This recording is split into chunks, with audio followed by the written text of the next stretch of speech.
Assalamu alaikum. This is ODA Foxtrot from Defense Outpost.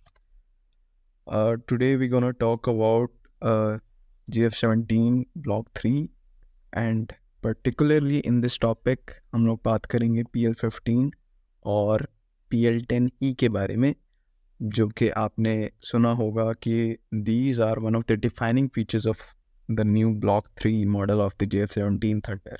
So there are some people, या फिर कह सकते हैं कि फॉरेन कम्युनिटी जो है या फिर कुछ जो एंटिटी है वो पाकिस्तानी डिफेंस इंथुजियास्ट की भी है, जो कि ये समझते हैं कि ब्लॉक 3 के साथ PL-15 या फिर PL-10E उसको इंटीग्रेट नहीं किया गया, क्योंकि हमने देखा कि अब 3-4 माह हो गए हैं GF-17 को इंडक्ट किए हुए, तो हमने उसके साथ PL-15 या जो PL-10E है उसे नहीं देखा हमने।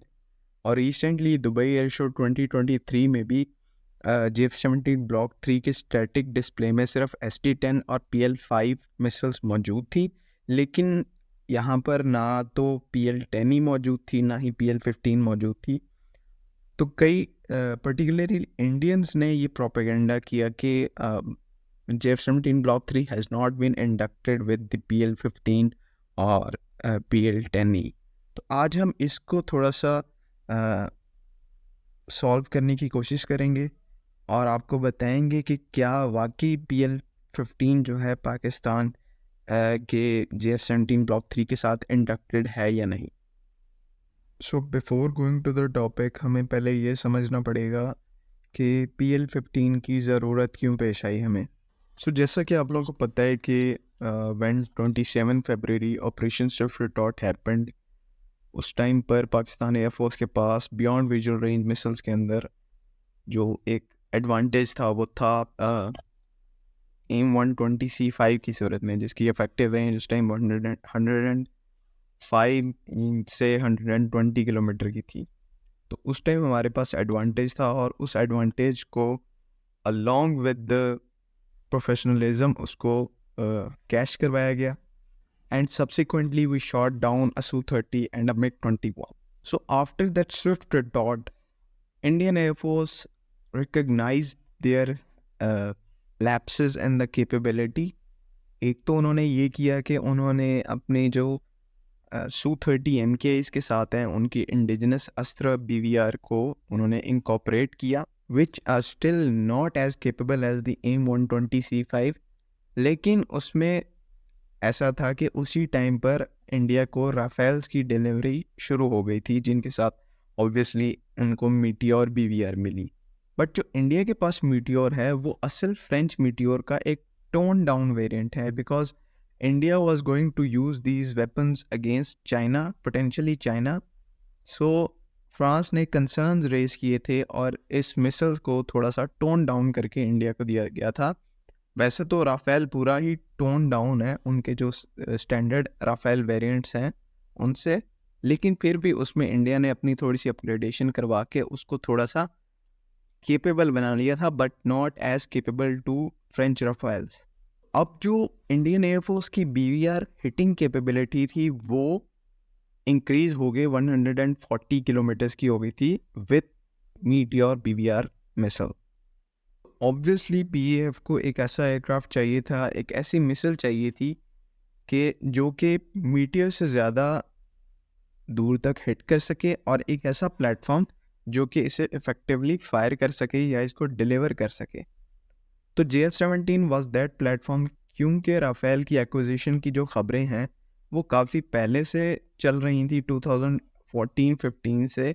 तो इसी वजह से GF-17 ब्लॉक 3, क्योंकि उस टाइम में ब्लॉक 2 को इंडक्ट किया गया था और ब्लॉक 3 जो है वो डेवलपमेंटल फेजेस में था, तो उस टाइम ये डिसाइड किया गया कि ब्लॉक 3 को हम PL-15 से, जिसकी जो मैक्सिमम रेंज है वो 200 किलोमीटर है, लेकिन पाकिस्तान को जो वेरिएंट मिला है उसकी मैक्सिमम रेंज 175 किलोमीटर है।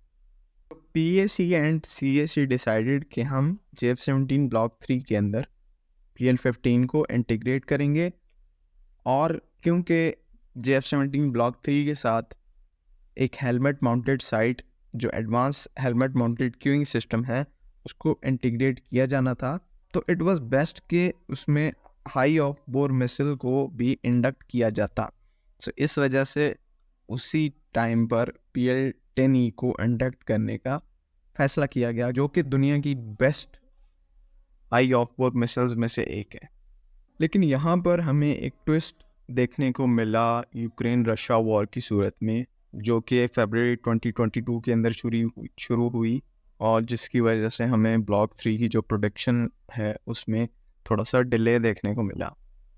तो क्योंकि जो डिसएडवांटेज का लेवल था वो एग्जिस्ट करता था, तो पाकिस्तान एयरफोर्स की लीडरशिप ने डिसाइड किया कि will go with J-10C, because JF-17 की प्रोडक्शन इतनी स्लो थी कि हम टाइमली मिराजेस और F-7s को रिटायर नहीं कर सकते थे।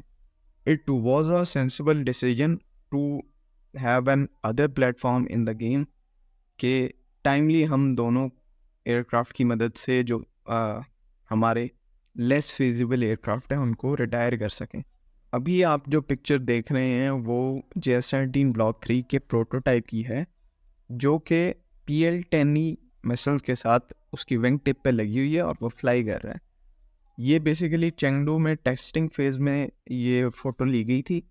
तो दिस प्रीटी मच कंफर्म्स के PL-10E की इफ़ेक्टिव टेस्टिंग हुई है JF-17 ब्लॉक 3 के साथ। तो आप ये एक और तस्वीर देख रहे हैं JF-17 ब्लॉक 3 की, एक 3D मॉडल की, जिसको इसके इंडक्शन सेरेमनी के ऊपर पाकिस्तान एयरोनॉटिकल कॉम्प्लेक्स के अंदर डिस्प्ले किया गया था। इसमें भी आप क्लियरली देख सकते हैं कि ड्यूल इजेक्टर रैक्स पर PL-15s माउंटेड है और इवन फ्यूजलाज वाले हार्ड पॉइंट पे भी एक PL-15 को माउंट किया गया है, जो कि ये शोकेस करता है कि कितनी रगड JF-17 ब्लॉक 3 की टेस्टिंग की गई है कि 5 PL-15 जो कि very long range air to air missile है उसके साथ टेस्टिंग की गई है, लेकिन जो है इफेक्टिव पेलोड में ये 4 PL-15 और 2 PL-10E कैरी कर सकता है। So coupled with the powerful KLJ-7A AESA radar and the PL-15, JF-17 block 3 has an upper hand अगर हम इसे कंपेयर करें किसी भी इंडियन एयरफोर्स के प्लेटफॉर्म से, चाहे वो राफेल हो या Su-30MK हो, तेजस हो, मिराज 2000 हो। इस कैटेगरी के अंदर जो कि मिसाइल्स और रेडार की कैटेगरी है, इसमें ब्लॉक 3 बहुत बड़े एडवांटेज में है।